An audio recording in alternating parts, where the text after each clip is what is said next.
They blow out the candles. Yeah. Did you make a wish? I did. Oh. I wish that my babies would be happy and healthy. Hi, I'm Firuza Chisamodovishi. I'm the host of Be Frank Podcast, a podcast about careers, entrepreneurship, and other important matters. Hi, I'm Rachael Coulson, founder of Aya Botanicals Mum Dem Pod, and I'm also a keynote speaker and non-executive director on a number of boards. You have founded 2 companies, yes. Right? What was the journey of the first one, and you then come up with the idea of the second one? So I started my first company, Afrocentrics, when I was 18. I was in law school. I used to chemically straighten my hair, and I've got really bad eczema, so I started getting burns and scabs and scars. It was awful.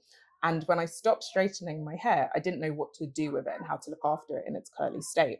So I started researching and making my own products with a friend at university. And then I started a blog. I started a few social media pages and a YouTube channel, and it just kind of grew from there into a business. I realized there were other people like me who had this issue. So I would say I fell into business by solving my problems and trying to solve those problems for other people.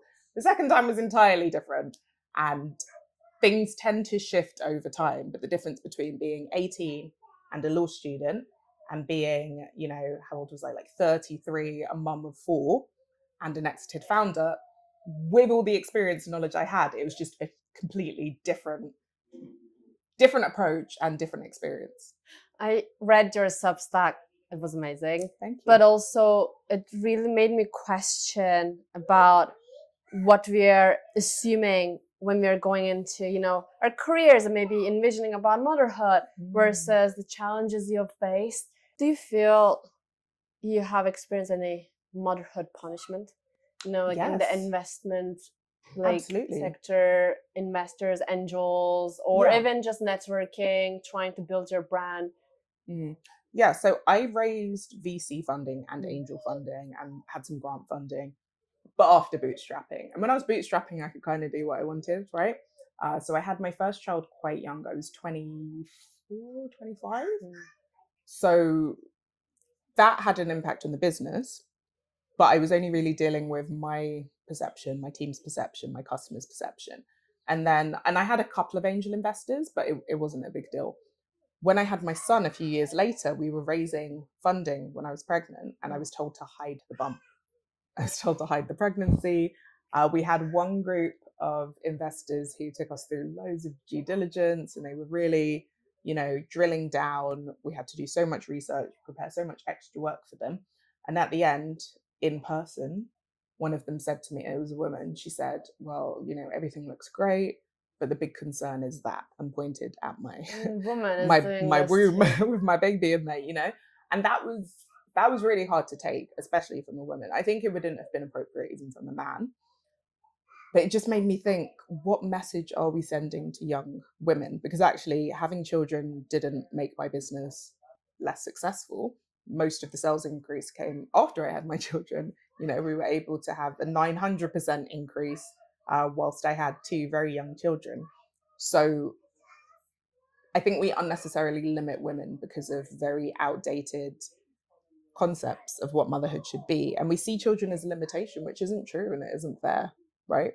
I mean, where's the data to back some of the things that are pushed on mothers? It's just not there. But it's not even about data, right? I joined to this event from Oxford Business School, and there were some angels, a lot of female investors and founders. And they talked about the data about, only 2% is going to women. Less than 2%. And for Black women, it's 0.003%. Yeah, immigrants, like minority. Yeah, it's not really even. bad. But also what they were talking about there, they were like, you're, especially in the pre-seed or, more stage, you're a smaller business.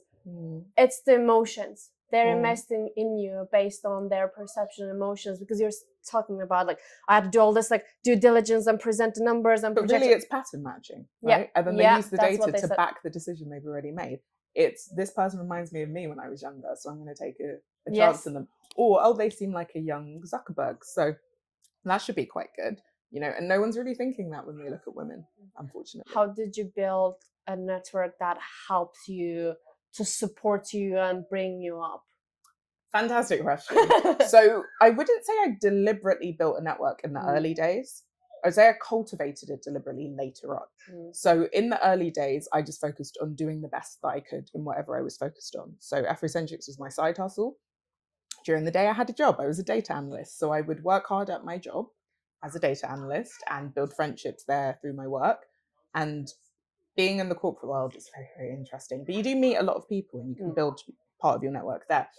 Then in my side hustle, I would do what I was doing as well as I could and build in public and be very open to taking feedback and to critique, which invited people in to join me along the journey. And that helped me to build my network. So a lot of people who are either friends or like very close business contacts, quite a few of those relationships have come through just me seeing them do something well and say, hey, that's really cool. I respect that. Can I support you with XYZ? You've got ABC on lock, or vice versa.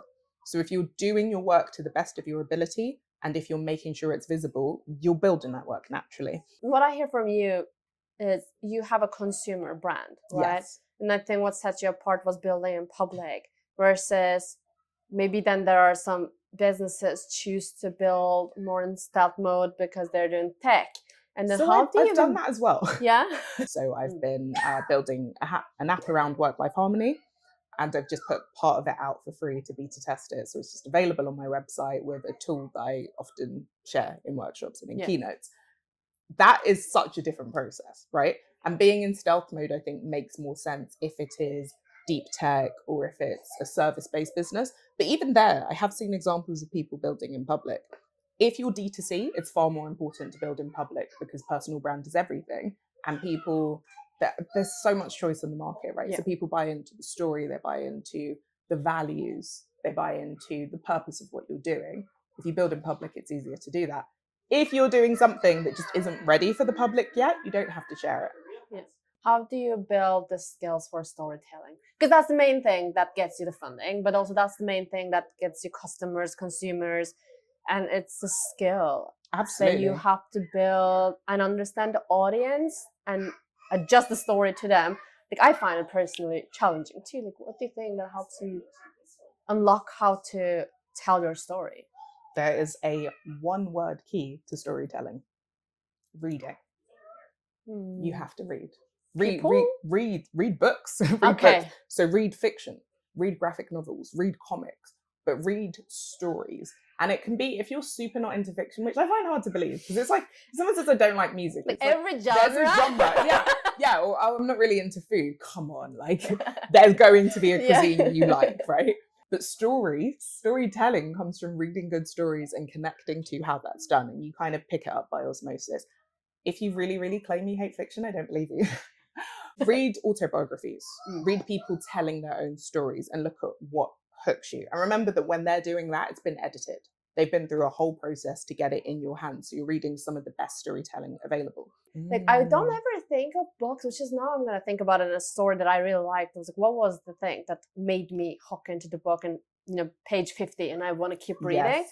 It never broke down a book, which I will try. But what I do is when I watch a really interesting film, often there is some, YouTuber or some channel breaks the film, or even like director talk. Like they talk about their film, and then there's a screenwriter and how they built the film and how they positioned around the characters.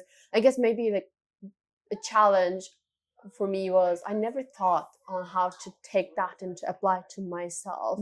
On how do I build my own story using their skills. Yeah, a fun one is hooks. We talk so much about how you need a hook for YouTube, you need a hook for social media. Every book starts with a hook, right? If you don't read past line 1, no one is going to read it. I think there is this mental barrier for me still opening with hooks that I feel maybe I'm trying to grab attention. Clickbaity though. And this is the thing though, we are trying to grab attention. It's really funny because when we put stuff on social media and people are like, oh, they're just trying to get views. Of course we're trying to get views, because if we weren't trying to get views, we would not post it, right? That's true. But there isn't anything inherently bad about trying to get attention or trying to get views. It depends on what you're using that for, right? Because with your content, you are trying to get attention so that you can improve people's lives. That's like a great reason to try to get attention, right?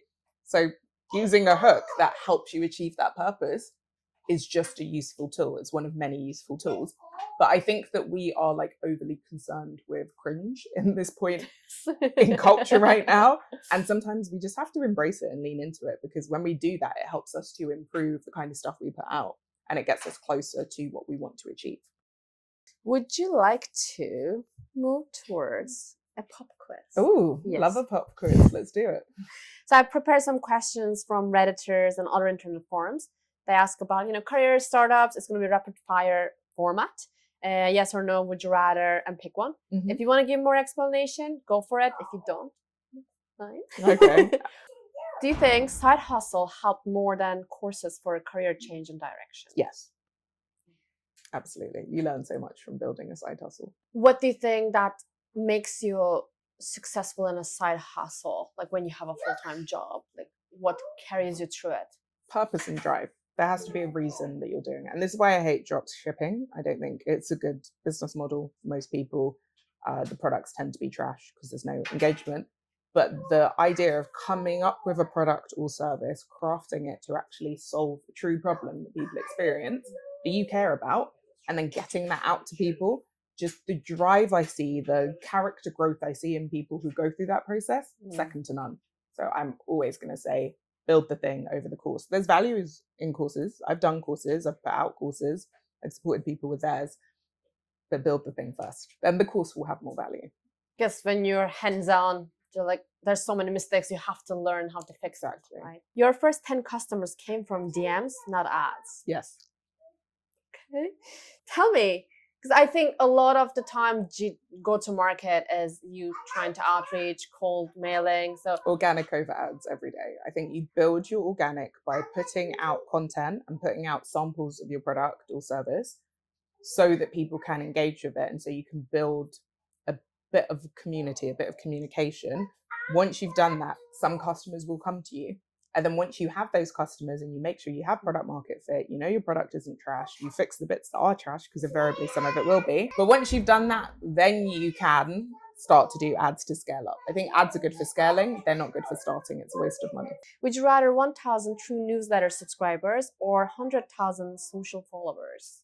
1,000 true newsletter subscribers, because you own the list, right? You can take your email list, you can move it anywhere.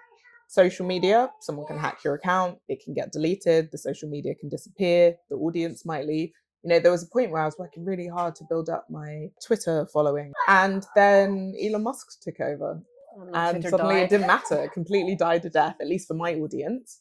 And what was the point? What did I gain from that? That was part of what inspired me to focus on building my newsletter list through my own website and build up my Substack. Wow, that's so pretty. Wow. Wow, Did you do that? that is so... I love What the is colours. this? Is that the sun? Oh, what is this?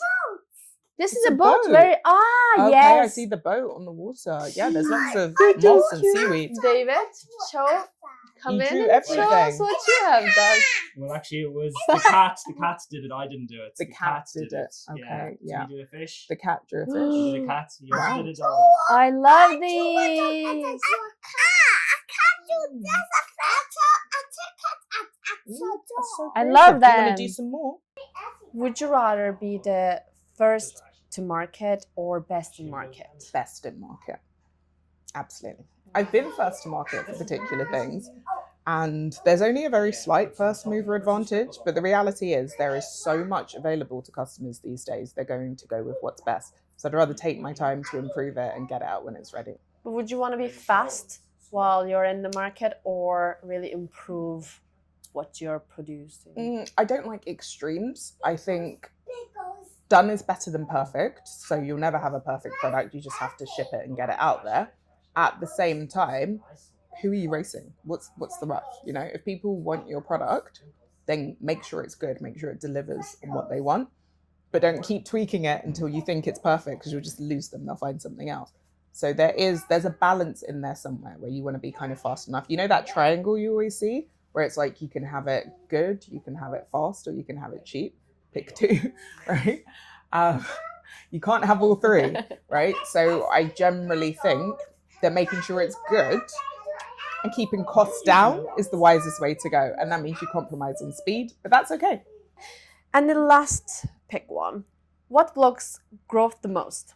Fear, lack of clarity, time, money. Lack of clarity every time.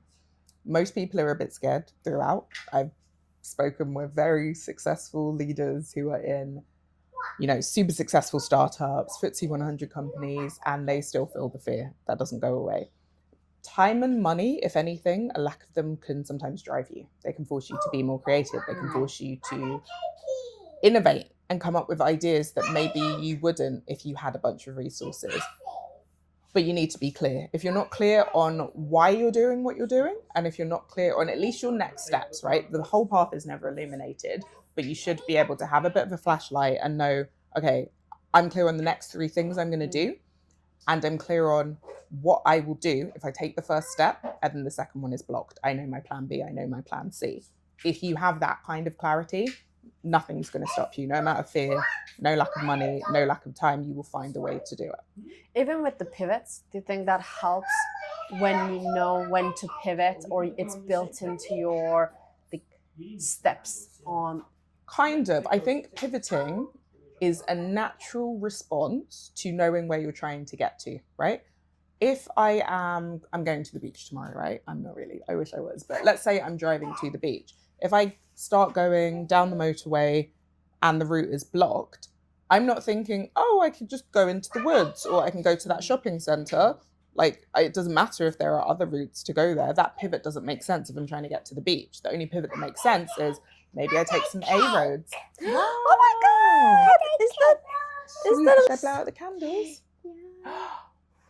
Did you make a wish? I did. I wish that my babies would be happy and healthy. If you don't know where you're trying to go, then it's confusing because there's so many options around you and all of them look the same. Just clarity, know what you're building, why you're building, what is the problem you're trying to solve. Who are you solving it for? If you were to have a heart-to-heart conversation with your 18-year-old self, what advice would you give them today? Do you know what? I think knowing what I know now, if I could go back, it's hard to say that because I'm like, if you change anything, it's like the butterfly Can't end up effect. here. I might not end up here. And I really like here. I love my life. Let's make that clear. If I could kind of give myself a pep talk, maybe to like minimize some of the lows, because life is a series of ups and lows. I've had a lot of lows, had a lot of suffering. I think I would just tell my 20-year-old self to invest in herself, to focus on learning as much as you can, building your skills. And I think I did that. I didn't so much think about my health. I burnt out a lot. I pushed myself too hard. And I just started going to the gym like last year. And now I'm 35, right? I wish I had done that in my 20s.